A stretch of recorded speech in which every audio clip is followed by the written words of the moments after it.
असं वाटलं की आता काय बोलावं, कारण तो तुमचा दोष नाही, तो भुकेचा दोष आहे. बुद्धांनी त्या काळामध्ये 2500 वर्ष अगोदर भगवंतांनी भिक्षूंना उपदेश करताना सांगितलं होतं की भिक्षूंनो तुम्ही अशा माणसाला उपदेश करायचा आणि अशा माणसाला उपदेश करायचा नाही. कोण्या माणसाला उपदेश करायचा आणि कोण्या माणसाला उपदेश करायचा नाही. तर भगवंतांनी काय सांगितलं होतं त्या काळामध्ये, भिक्षूंनो तुम्ही खाली बसलेला आहात आणि एखादा गृहस्थ एखादा उपासक वर उंच आसनावर बसलेला आहे, त्या उंच आसनावर बसलेल्या उपासकाला भिक्षूंनी उपदेश करू नये. दुसरं भगवंतांनी काय सांगितलं, भिक्षूंनो एखाद्या माणसाच्या तो घोड्यावर स्वार होऊन जात आहे, रथामध्ये स्वार होऊन जात आहे आणि भिक्षू जमिनीवर आहे, खाली बसलेले आहेत, त्या रथामध्ये बसून जाणाऱ्या घोड्यावर स्वार होऊन जाणाऱ्या माणसाला भिक्षूने उपदेश करायचा नाही.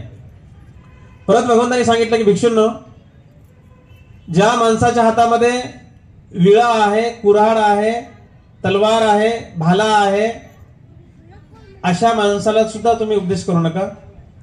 परत बुद्धांनी सांगितलं की भिक्षूंनो एखादा माणूस खूप आजारी आहे, एकदम सिरियस आहे, तर अशा माणसाला पण तुम्ही उपदेश करू नका. पुन्हा भगवंतांनी सांगितलं की भिक्षूंनो जो माणूस खूप भुकेने व्याकुळ आहे, ज्यांना भूक लागलेली आहे, पोटामध्ये असे कसं तरी गडबड होत आहे, काहीतरी त्याला खावंसं वाटू लागलं आहे, अशा माणसाला पण तुम्ही उपदेश करू नका. आणि मग बसल्या बसल्या मला भगवंताचा तो उपदेश आठवला.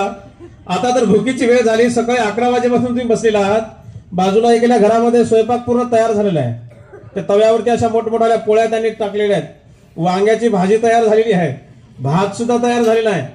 आणि आता तुम्ही 11 वाजेपासून या ठिकाणी बसलात आणि सर्वांचे चेहरे सुकून गेले, असे कोमेजून गेले, आणि म्हणून तुमच्या समोर काय बोलावं हे माझ्या समोर फार मोठा एक प्रश्न निर्माण झालेला आहे. तरी पण प्रिय सज्जनांनो, मी तुम्हाला सुरुवातीला सांगितल्याप्रमाणे आपण स्वतःला विचारायचं की आम्ही खाण्यासाठी जगायचं, जगण्यासाठी खायचं, लक्षामध्ये. आणि म्हणून मी तुमचा फक्त 5 मिनिटं वेळ घेणार आहे, जास्त अजिबात वेळ घेणार नाही, कारण आम्हाला इथून आता मावसाळ्याला पोहोचायचं आहे, या सर्वांना औरंगाबादला सोडायचं आहे. आणि मला येताना वाटलं 4 तासामध्ये पोहोचेल, आणि त्या पद्धतीने आम्ही 7ला निघलो तर 11ला पोहोचू, 11 साडे11ला भोजन होईल, 12ला कार्यक्रम सुरू करू, 1, 1:30, 2 वाजेपर्यंत कार्यक्रम सुरू करू, 2ला आम्ही निघू, 6 वाजेपर्यंत आम्ही पोहोचू वापस. त्या गाडीवाल्याला पण आम्ही 6 वाजेपर्यंत औरंगाबादला पोहोचू म्हणून टाइम दिला, आणि त्या 6 वाजेला पोहोचणार म्हणून आम्ही कोटानुगोचिसांनी आणि 7 वाजता एक मीटिंग ठेवली होती, एका हॉटेलवर मीटिंग ठेवली होती काही उपासकांची. तर ती मीटिंग पण फेल झाली, आणि येता येता बघितलं मी येताना जिथे 4 तास लागले तिथं आम्हाला 5-6 तास लागले. आमचा अर्धा पाऊण तास त्यांना गेवराईमध्ये एका उपासकाच्या घरी नाश्ता करण्यासाठी गेला, तेवढाच पाऊण तास गेलेला आहे, बाकीचा पूर्ण आमचा प्रवासात झालेला आहे. आणि येता येता खूप उशीर झाला, आणि त्या उशीर झाल्यामुळे हा कार्यक्रम उशिरा सुरू झाला, आणि जास्त तुम्हाला काही या ठिकाणी यांनाही बोलता आलं नाही आणि मलाही बोलता येणार नाही. तर असो प्रिय सज्जनांनो, मी तुम्हाला मोजकं बोलणार आहे.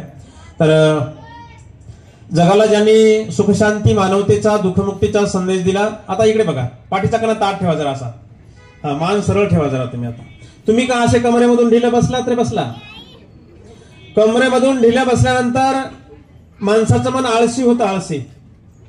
आणि एकदा का माणसाचं मन आळशी झालं, ते आळशी झालेलं मन माणसाला चांगलं काम करू देत नाही. आळशी झालेलं मन माणसाला एका ठिकाणी बसू देत नाही. आळशी झालेलं मन माणसाला धम्मप्रवचन ऐकू देत नाही. आळशी झालेलं मन मग काही पण बहाणा करते. आळशी झाले मन असं बहाणा करते. आळशी झालेलं मन मग पाणी पिण्याचा बहाणा करते. लय तहान लागली म्हणते, आता लय तोंड कोरडं पडलं म्हणते, आता चल पाणी पियाला जाऊ म्हणते, आता काहीतरी पियाला पाहिजे म्हणते. आता आळशी झालेलं मन म्हणते, आता लय भूक लागली म्हणते, आता काहीतरी खायला पाहिजे म्हणते, आता कसं तरी चक्कर व्हायला सारखं व्हायला म्हणते, आता कसं तरी पोटामध्ये भगभग व्हायला म्हणते, आता काहीतरी खायला पाहिजे म्हणते, त्याला चल म्हणते बाहेर. आता मग ते तिथं बसत नाही म्हणते, काही खाण्याच्या बहाण्यात जाते. आळशी झालेलं मन म्हणते, आता लय गरमू लागलं म्हणते, आता आळशी झालेलं मन म्हणते, आता चल हवेला जाऊ म्हणते, आता थोडंसं. आळशी झालेलं मन म्हणजे आता संध्याकाळ झाली म्हणते, घरी कोण नाही म्हणते, आता चल घर कडीवरच आहे म्हणते, आता घराला कुलूप पण नाही लावलं म्हणते, घर कडीवरच आहे, आता जायला पाहिजे म्हणते, आता घरी आहे की नाही. आळशी झालेलं मन काय बहाणा करेल आणि कोण्या बहाण्यानं माणसाला उठून जाईल सांगता येत नाही. आणि ते आळशी झालेलं मन एकटं माणूस उठत नाही, ते एकटं उठतच नाही. ते शेजारीला म्हणते चल आपण बाहेरून जाऊन येऊ, बाजूला खुणकवते, चल म्हणते बाहेर जाऊन येऊ, बसू दे म्हणते, आता लय भन्ती लय लांबण लावली म्हणते, आता लय उशीर झाला म्हणते, आता आहे की नाही. आळशी झालेलं मन एका ठिकाणी बसू देत नाही. आळशी झालेलं मन एका ठिकाणी बसून धम्मश्रवण करू देत नाही. आळशी झालेलं मन प्रवचन ऐकू देत नाही या ठिकाणी. आणि म्हणून पाठीचा कणा ताट ठेवायचा, मान सरळ ठेवायची. पाठीचा कणा ताट ठेवला, मान सरळ ठेवली, अजिबात तुमचं मन आळशी होत नाही, तुम्हाला थकवा येत नाही, तुमच्या पायाला मुंग्या येत नाही. माहित आहे तुम्हाला, आमच्या बुद्धगयाला आलेल्या सर्व महिलांनी बघितलं डोंगेश्वरी पर्वत, जिथे भगवंतांनी खडतर अशी 6 वर्ष तपश्चर्या केली. किती वर्ष हे माहित पाहिजे आम्हाला. ह्या बारीक सारी गोष्टी आम्हाला माहित पाहिजे. नुसतंच बौद्ध म्हणायचं, बौद्ध म्हणून घ्यायचं, जय भीम म्हणायचं, जय भीम म्हणून घ्यायचं, घरावर भला मोठा निळा झेंडा लावायचा, घरावर नाव लिहायचं जय भीम, आहे की नाही. घरामध्ये बुद्ध बाबासाहेबांच्या मूर्त्या लावायच्या, फोटो लावायच्या, कपाळाला नीळ लावायची, गळ्यामध्ये अशोक चक्र घालायचं, गळ्यामध्ये निळा रुमाल घालायचं, म्हणजे बुद्ध नाही होऊ शकत. आम्हाला खऱ्या अर्थानं बौद्ध म्हणून घ्यायचं असेल, बौद्ध म्हणून वावरायचं असेल तर आम्हाला बौद्ध धर्मातल्या बारीक सारी गोष्टी माहिती असणं अत्यंत महत्वाचं आहे. आणि त्या धम्माच्या विनयाप्रमाणे आमच्या जीवनाची वाटचाल करणं हे अत्यंत महत्वाचं आहे. मी तुम्हाला सांगू लागलोय, आमच्या धम्म सहलीमध्ये सहभागी झालेल्या महिलांनी त्या ठिकाणी डोंगेश्वरी पर्वताला भेट दिली, ज्या ठिकाणी भगवंतांनी 6 वर्ष तपश्चर्या केली. किती वर्ष? महिना नाही, 2 महिने नाही, 3 महिने नाही, 6 महिने नाही, वर्ष नाही, 2 वर्ष नाही, 3 वर्ष नाही, लगातार 6 वर्ष तपश्चर्या केली. आणि 6 वर्षाच्या तपामुळं भगवंताचं पूर्ण शरीर सुकून गेलं. त्यांच्या शरीराकडे बघितलं तर जणू काही हड्डीचा सापळा झाला, भगवंताचं शरीर झालं. त्यांच्या पोटाला हात लावला तर पाठीचा कणा हातामध्ये येऊ लागला, आणि पाठीला हात लावला तर पोटाची चमडी हातामध्ये येऊ लागली. डोळ्याकडे बघितलं तर एखाद्या कोरड्या विहिरीसारखे खोल आणि खोल भगवंताचे डोळे झाले. आजही त्या जागेवरती भगवंताची तशीच मूर्ती आहे. ज्या ठिकाणी सुजाताला भगवंताला खीर दिली त्या जागेवर भगवंताची तशीच मूर्ती आहे. अगदी हड्डीचा सापळा झाला असं भगवंताची मूर्ती आहे. त्या ठिकाणी लोक श्रद्धेने जातात, त्या ठिकाणी वंदन करतात. आजही ते ठिकाण आहे. लक्षामध्ये भगवंताचा इतिहास काही थोतांड नाही, भगवंताचा इतिहास काही कोणीतरी सांगितलं म्हणून नाही. भगवंताचा इतिहास हा सत्य आहे आणि आजही तो जिवंत आहे. लक्षामध्ये. आणि म्हणून तुम्हाला इथे भगवंतासारखं 6 वर्ष बसायचं आहे का इथे? 6 महिने, 6 आठवडे, 6 दिवस, 6 घंटे नाही, फक्त 5-10 मिनिटं बसायचं आहे. आणि ते 5-10 मिनिटं तुम्ही पाठीचा कणा ताट करून बसा. अजिबात तुम्हाला थकवा येणार नाही, कंटाळा येणार नाही, सुस्ती येणार नाही, भूक लागणार नाही, तहान लागणार नाही, गरमणार नाही, पायाला मुंग्या येणार नाही, काय होणार नाही. तुम्हाला असं वाटलं की आणखी ऐकत राहावं, आणखी ऐकत राहावं, आणखी भक्तीजीनं बोलावं, आणखी भक्तीजीनं बोलावं असं तुम्हाला वाटेल. पण कधी तुम्ही जर असा पाठीचा कणा ताट ठेवून, मान सरळ ठेवून जर तुम्ही धम्मश्रवण करण्यासाठी बसलात तर, नाही तर बसला इथं मन गेलं घरी, काही अर्थ नाही. बसला इथं डोक्यामध्ये दुसराच विचार, काही अर्थ नाही. आणि म्हणून समोर बघायचं, तुम्ही या माईककडे बघायचं, मी काय बोलतो तिकडे लक्ष द्यायचं. लक्षामध्ये. आणि म्हणून भगवंताने या जगाला सुख शांती मानवतेचा संदेश दिला. असे जगतवंदनीय विश्व शांतीदूत महामानव तथागत भगवान बुद्ध, महान श्रेष्ठ असा पवित्र बौद्ध धम्म, त्या बौद्ध धर्माचा प्रचार आणि प्रसार करण्यासाठी भगवंतांनी निर्माण केला असा तो आदरणीय पूजनीय भिक्खू संघ. खऱ्या अर्थाने तुम्हा आम्हा सर्वांना ज्यांनी माणूस बनविलं, स्वाभिमानाने जीवन जगण्याचा अधिकार मिळवून दिला, असे भारतीय राज्यघटनेचे शिल्पकार महामानव बोधिसत्व डॉक्टर बाबासाहेब आंबेडकर या ठिकाणी उपस्थित, ज्यांचं नुकतंच या ठिकाणी 2 शब्द तुम्हा सर्वांना मार्गदर्शन मिळालं, असे हॅपी सायन्सचे साऊथ एशियाचे कोटा नोगोची, त्याच्यानंतर त्यांच्या अगोदर ज्यांचं मार्गदर्शन लाभलं अशा मारिसान, आणि त्यांच्या अगोदर तुम्हाला ज्यांचं मार्गदर्शन लाभलं असं आईसान, यांचं सुद्धा या ठिकाणी तुम्हा गावकऱ्यांच्या वतीने स्वागत केलं तुम्ही.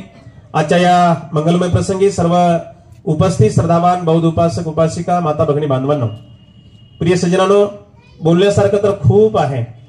मी बराच विचार करून आलो होतो की कोणत्या मुद्द्यावर बोलायचं, कोणत्या विषयावर बोलायचं, परंतु इथे आल्यानंतर, वेळ बघितल्यानंतर मी म्हणलं सारे मुद्दे बाजूला ठेवू, आपण महिलांना अगदी 5 मिनिटं बोलू आणि मोकळं होऊ.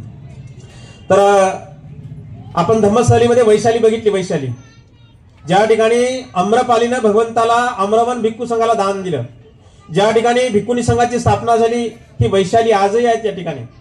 लक्षामध्ये.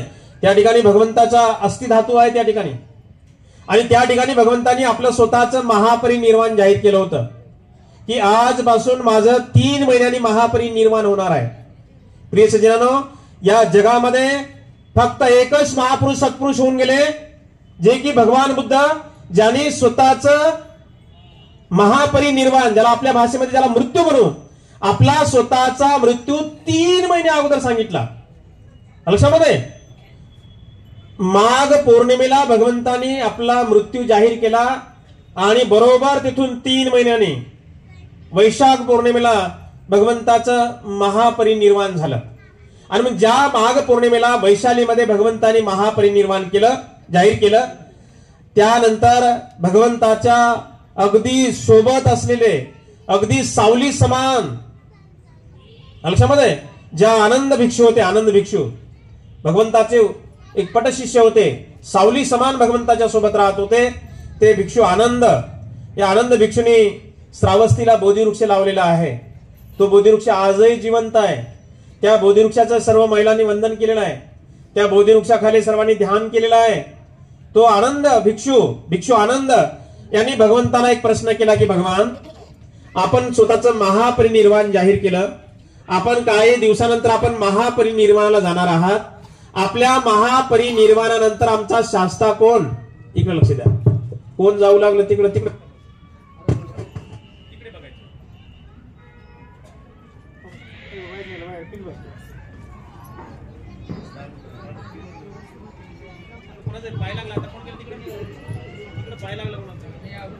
Hello hello. हा, तर भगवंताने जेव्हा महापरिनिर्वाण जाहीर केले तेव्हा भगवंताचे पटशिष्य भिक्षू आनंद यांनी भगवंताला एक प्रश्न केला की भगवान, आपल्या महापरिनिर्वाणानंतर आमचा शास्ता कोण, मार्गदाता कोण? तेव्हा भगवंताने सांगितलं की माझ्या महापरिनिर्वाणानंतर तुमचा शास्ता, तुमचा मार्गदाता हा धम्म राहील. जो धम्माला पाहिल तो मला पाहिल, जो धम्माची सेवा करेल तो माझी सेवा करेल. आणि मग प्रत्येक उपासक उपासिकाने धम्माचा अभ्यास केला पाहिजे. लक्षामध्ये त्यानंतर भगवंतांनी सांगितले की आनंदा, माझ्या महापरिनिर्वाणानंतर जे उपासक उपासिका, जे भिक्खू भिक्खुनी या 4 ठिकाणाला भेट देतील. कोणत्या ठिकाणाला? ज्या ठिकाणी सिद्धार्थ गौतमाचा जन्म झाला ते ठिकाण लुंबिनी वन. या महिलांनी सर्वांनी ते लुंबिनी वन बघितलं. ज्या ठिकाणी महामायेने सिद्धार्थ गौतमाला जन्म दिला त्या जागेला नतमस्तक होऊन आल्या लुंबिनी वनामध्ये. लक्षामध्ये. आणि भगवंताने सांगितलं की लुंबिनी वनामध्ये जे लोक भेट देतील, त्यानंतर दुसरं ठिकाण आहे बौद्ध धर्मातलं पवित्र स्थळ, ज्या ठिकाणी सिद्धार्थ गौतमाला सम्यक संबोधीचा साक्षात्कार झाला, दुःखमुक्तीचा मार्ग मिळाला, ते म्हणजे बुद्धगया. बुद्धगयेच्या निरंजना नदीच्या काठावरती बोधिवृक्षाखाली भगवंताला ज्ञान प्राप्ती झालं. तो बोधिवृक्ष आजही जिवंत आहे. त्या बोधिवृक्षाच्या फांद्या सुरक्षित राहाव्या म्हणून त्या फांद्याखाली अशा मोठमोठ्या डेंग्या लावलेल्या आहेत. आणि त्या बोधिवृक्षाच्या बाजूला असं सोन्याचं कंपाऊंड लावलेलं आहे. असं माझ्या दंडा एवढाले, हाता एवढाले असे मोठाले असे पोल लावलेले सोन्याचे. आणि त्या बोधिवृक्षाच्या खाली इकडल्या बाजूला पूर्व दिशेला तोंड करून भगवंत ध्यानाला बसले होते. त्या ठिकाणी पूर्ण सोन्याचं आसन ठेवलेलं आहे. आणि ज्या ठिकाणी भगवंताला ज्ञान प्राप्ती झालं त्या ठिकाणी महाबोधी महाविहार सम्राट अशोक राजांनी 84 फुटाचं बुद्ध विहार निर्माण केलं. आणि त्या बुद्ध विहारावर जो कलश आहे अलगमध्ये 250 किलोचा तो कळस आहे सोन्याचा. आणि त्या महाबोधी महाविहारामध्ये भगवंताची मूर्ती आहे. ती मूर्ती सुद्धा सोन्याची मूर्ती आहे. जगातून लोक त्या ठिकाणी येतात. बघितलं आमच्या महिलांनी, जगातून लाखो रुपये खर्च करून बुद्धगयाला येतात आणि आपल्या श्रद्धायुक्त भावनेनं ज्या ठिकाणी भगवंताला ज्ञान प्राप्ती झालं त्या ठिकाणी वंदन करतात. ज्या बोधिवृक्षाखाली भगवंताला ज्ञान प्राप्ती झाली त्या बोधिवृक्षाखाली लोक ध्यान करतात, मनन करतात, चिंतन करतात आणि नंतर आपल्या मायदेशी परत निघून जातात. बुद्धाने सांगितलं लुंबिनी, बुद्धगया, सारनाथ आणि कुशीनगर या 4 ठिकाणाला लोक भेट देतील. ते जीवनामध्ये खऱ्या अर्थानं धन्य ठरतील. आणि म्हणून भगवंताच्या या सत्यवचनाप्रमाणे आपल्या महिला, इथल्या आपल्या गावातील महिला मंडळांनी जवळपास मला वाटतं 15 जणी होत्या, आहे की नाही. त्याच्याला एका ताईची तब्येत बरी नव्हती, त्या बुद्धगयेपासून वापस आल्या. आणि म्हणून सर्व महिलांनी या पवित्र स्थळांना भेट दिली. या 4 ठिकाणाला तर भेट दिली. परंतु इतर सुद्धा पवित्र स्थळांना जवळपास छोटे मोठे सर्व जवळपास 70-72 ठिकाणांना भेट देऊन ते आपल्या मायदेशी आपल्या निवासस्थानी सुखरूप पोहोचले. त्याचा एक उत्सव म्हणून, एक आनंद म्हणून या ठिकाणी भंतेजींना निमंत्रित करून आपण या ठिकाणी कार्यक्रमाचं आयोजन केलं. प्रिय सज्जनांनो, बुद्धगया केली म्हणजे आपलं काम संपलं असं नाही. इथून आपली आता फार मोठी जबाबदारी आहे. लक्षामध्ये, ज्या अर्थी आम्ही बौद्ध म्हणतो ना, ज्या अर्थी आम्ही बौद्ध म्हणून घेतो ना, ज्या अर्थी आम्ही बाबासाहेबांना मानतो ना, ज्या अर्थी आम्ही बाबासाहेबांची जयंती साजरी करतो ना, तर आमची काही जबाबदारी आहे का लक्षामध्ये? नुसतं बाबासाहेबांची 14 एप्रिल आले की भला मोठा असा बाबासाहेबांचा फोटो एखाद्या गाडीवर लावायचा, सजवायचा, त्याच्यावरती नारळाचे फंटे लावायचे, लाइटिंग लावायची आणि त्या गाडीच्या समोर दुसरी एक गाडी लावायची. कोणती गाडी? डीजेची गाडी. तुमच्याकडे लावतात डीजे ना? डीजेची गाडी आहे की नाही? डीजे शिवाय आता आमचा एकही कार्यक्रम होईना झाला. आमच्याकडे जर बर्थडे असेल तर बर्थडेला डीजे पाहिजे. आमच्याकडे लग्नविधी असेल तर लग्नाला आमच्याकडे पहिले डीजे पाहिजे. डीजे लक्षामध्ये. तुमच्याकडे काय माहित, पण आमच्या औरंगाबाद जिल्ह्यामध्ये, औरंगाबादकडे लग्न राहते, पत्रिकेवर टाइम राहते 11:30चा आणि त्या लग्नाला डीजे असल्यामुळं ते लग्न लागते संध्याकाळचं 5 वाजता. म्हणजे 11:30चं लग्न 5ला लागते. 11:30 वाजेपासून ते 5 वाजेपर्यंत फक्त नाचतात. लक्षामध्ये. आणि त्याच लग्न विधीला काही एखादे भंतीजी आले, एखादा बौद्धाचार्य आला लगे 2-4 जण येऊन कानात सांगतात, भंतीजी विधी शॉर्टकट घ्या. म्हणजे विधीला टाइम द्यायला पाहिजे, तिथे टाइम नाही देत. लग्नामध्ये नाचायला तुम्ही शॉर्टकट करायला पाहिजे, तिथं नाही शॉर्टकट. फुल 4 तास नाचता आणि इथं 5-10 मिनिटं विधीला देत नाहीत. आणि म्हणून आम्ही बौद्ध म्हणून घेणाऱ्या माणसांनी ह्या बारीक सारी गोष्टी समजून घेणं अत्यंत महत्वाचं आहे. बाबासाहेबांनी आम्हाला सांगितलं, बाबाला तुम्ही वाचाल तर जीवनामध्ये वाचाल. बाबासाहेबांनी काय सांगितलं? शिक्षण हे वाघिणीचं दूध आहे. शिक्षण हे वाघिणीचं दूध आहे. जो प्राशन करेल तो गुरगुरल्याशिवाय राहणार नाही. बाबासाहेबांनी शिक्षण घेतलं. या देशामध्ये बाबासाहेब एकटे एका बाजूला होते आणि सारा भारत देश बाजूला एका बाजूला होता. परंतु बाबासाहेब डगमगले का? अजिबात डगमगले नाही. आणि म्हणून हे शिक्षण हे वाघिणीचं दूध आहे. बाबासाहेबांनी ते प्राशन केलं होतं आणि कोणाला घाबरले नाही, ते कोणासमोर झुकले नाही ते. आणि तोच संदेश बाबासाहेबांनी आम्हा सर्वांना, बौद्ध अनुयायांना, या बहुजन समाजाला बाबासाहेबांनी तो संदेश दिला की बाबा रे तुम्ही शिका. शिक्षण हे वाघिणीचं दूध आहे. शिकाल तर तुम्ही जीवनामध्ये टिकाल. आम्ही वाचन बिलकुल बंद केलेलं आहे. वाचन बिलकुल बंद आहे. आमचं वाचन आहे का? नाही, वाचन नाही. काय सुरू आहे? फक्त नाचणं सुरू आहे आमचं. डीजेवर नाचणं आहे की नाही? ज्या बाबासाहेबांनी सांगितलं की बौद्ध धर्मामध्ये 22 प्रतिज्ञा दिल्या, ज्या बाबासाहेबांनी पंचशील सांगितलं आम्हाला पालन करा म्हणून, ज्या बाबासाहेबांनी 22 प्रतिज्ञांचं पालन करा म्हणून सांगितलं, त्याच बाबासाहेबांच्या जयंतीमध्ये आम्ही, त्याच बाबासाहेबांच्या फोटो समोर आम्ही, आमचे माणसं, बौद्ध म्हणणारे माणसं, जबी म्हणणारे माणसं डीजेच्या गाण्यावर पहिले दारू टाकून घेतात आणि मग नाचतात आहे की नाही? त्याच बाबासाहेबांनी आम्हाला पवित्र बौद्ध धर्माच्या ओटीमध्ये टाकलं आणि त्याच बाबासाहेबांचे अनुयायी म्हणणारे माणसं आम्ही, त्याच बाबासाहेबांच्या जयंतीमध्ये आम्ही पुढाकार घेऊन आम्ही अशा पद्धतीनं अधोगतीकडे वाटचाल करण्याचं आम्ही काम करू लागलो. आणि म्हणून आपण आयुष्यामध्ये एक वेळ का होईना बुद्धगया, सारनाथ, कुशीनगर, लुंबिनी या पवित्र स्थळांना आपण भेट देणं हे अत्यंत महत्वाचं आहे. त्या ठिकाणी गेल्यानंतर आपल्याला कळतं की बुद्धाचं जीवन चरित्र काय आहे, बुद्धाची नेमकी शिकवण काय आहे, बुद्धांनी काय शिकवलं, बुद्धांनी काय सांगितलं. त्या भूमीवरती गेल्यानंतर माणसाच्या अशा अंगावर शहारे येतात. अगदी असं वाटतं की भगवंत इथे बसलेले आहेत, मी तिथं बसलेलो आहे की नाही? आणि भगवंताच्या पवित्र त्या भूमीमध्ये आपण गेल्यानंतर आपल्याला खऱ्या अर्थानं बौद्ध धर्म कळतो.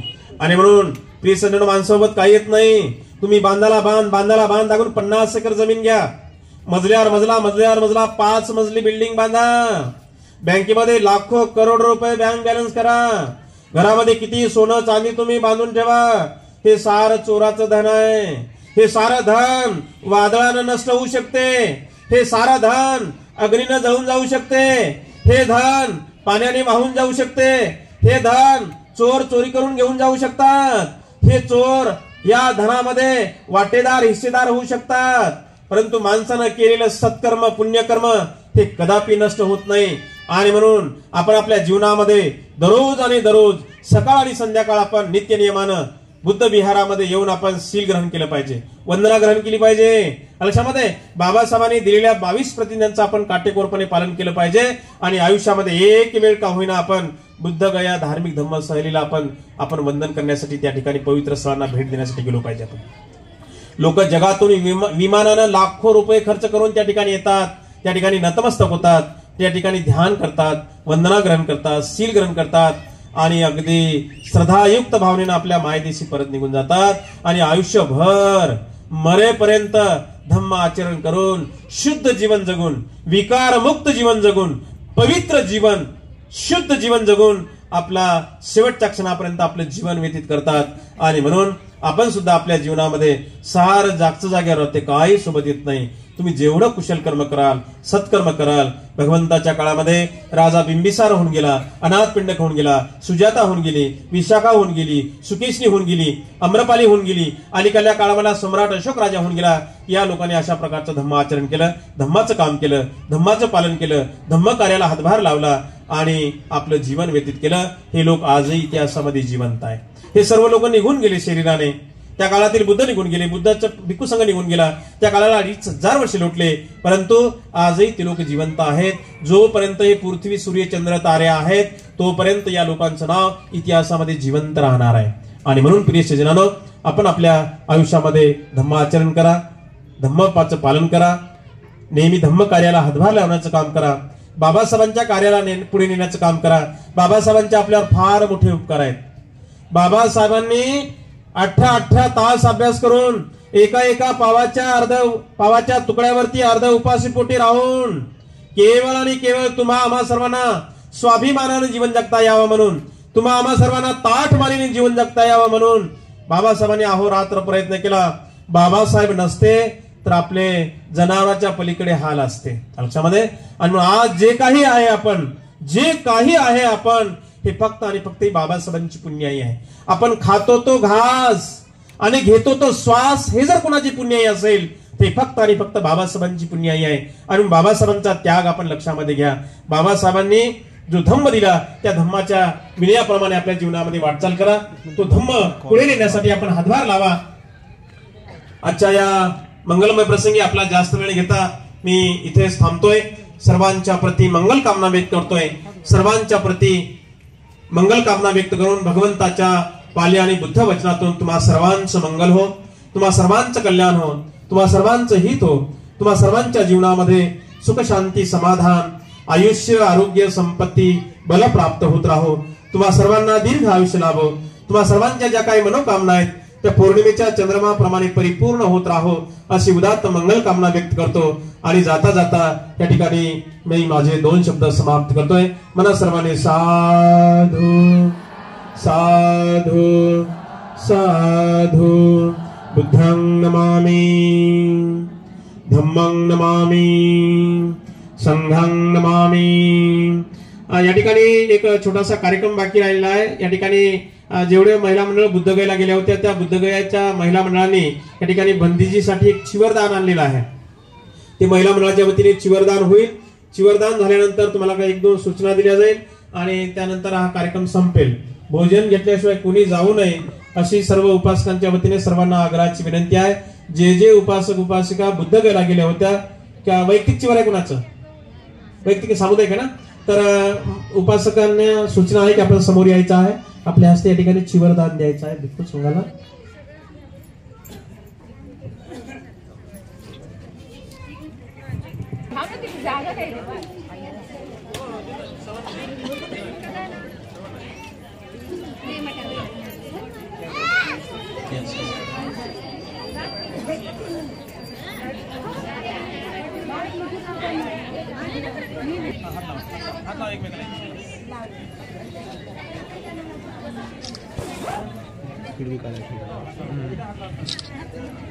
म्हणा इमां शिवरं भिक्खू संघस्य अर्थपरिकारं अर्थदानं फलदानं देमं द्वितीयंपि तृतीयंपि इमां शिवरं अर्थपरिकारं अर्थदानं फलहारं भिक्खू संघस्य दानं देमं पंतेजी आम्ही आमच्या दीर्घ सुखासाठी पुण्यकर्म म्हणून आमच्या परिवाराकडून भिक्खू संघास चिवरदान, अष्टपरिस्कार, आर्थिक दान, फलदान देत आहोत.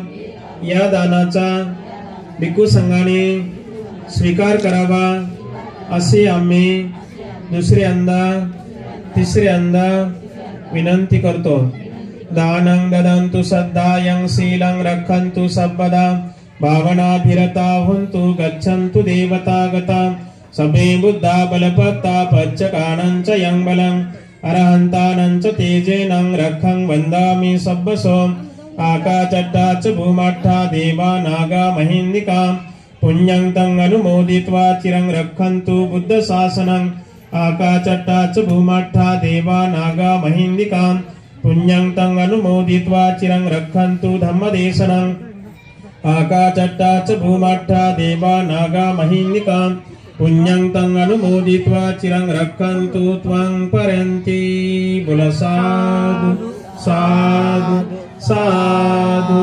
वंदन करा. बुद्धं नमामि, धम्मं नमामि, संघं नमामि.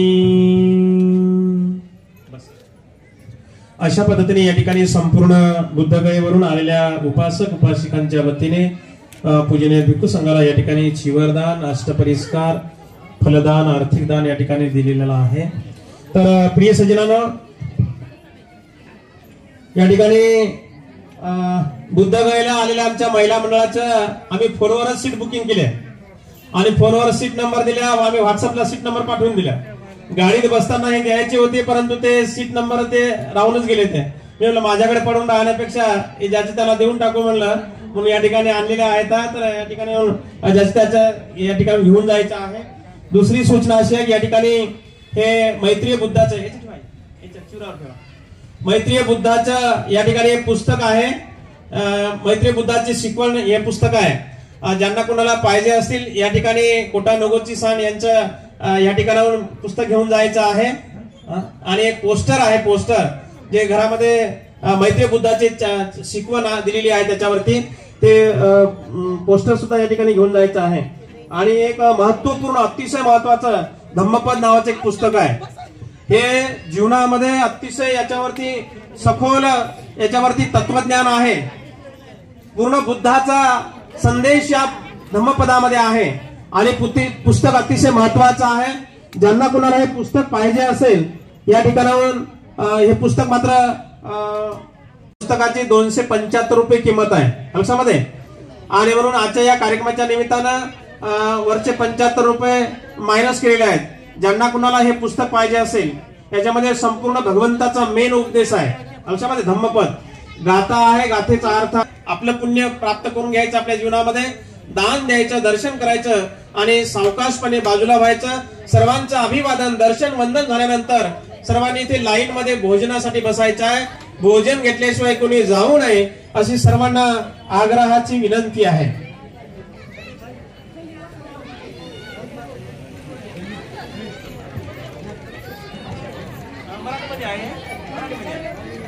स्टेजच्या बाजूला यायचं आहे. सर्वांना भोजनासाठी लोकांना बसवायचे आहे. थांब थांब थांब थांब एक पूर्ण काढा किती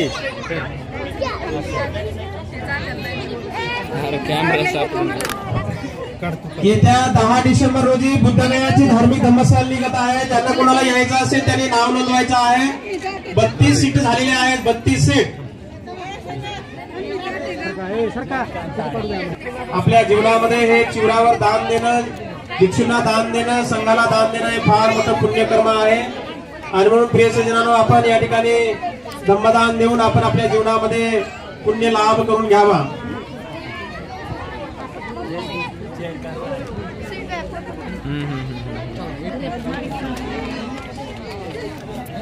चला 1 मिनिट. चिट्टू काढ रे. घेऊत ना तुझ्या करतोस. हो कोणा देतो मला सेंड करतोस मला घ्या. बाबासाहेब आंबेडकरांच्या अस्थि दर्शनासाठी ठेवण्यात येणार आहेत. ज्यांना कुणाला बाबासाहेबांच्या अस्थींचं अभिवादन करण्यासाठी मावसाला यायचं असेल त्यांनी मावसा